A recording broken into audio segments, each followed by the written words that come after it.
Bwana, kama ambavyo unashuhudia msafara wa kikosi cha Simba unawasili kutoka South Africa.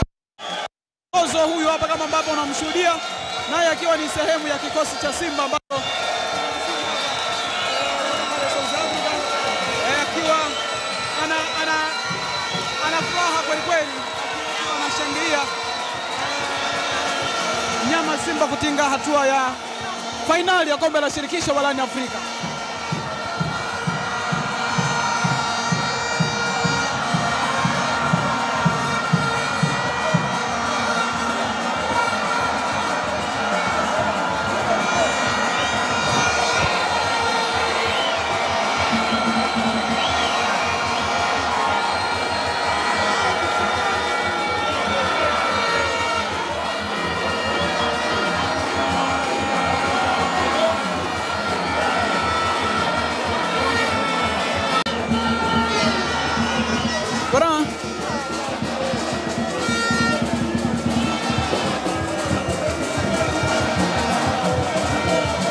Bwana, kama ambavyo unamshuhudia Bongo Zozo huyu hapa akiwa anaendelea na shamla na shangwe, akiwa anaendelea kushangilia baada ya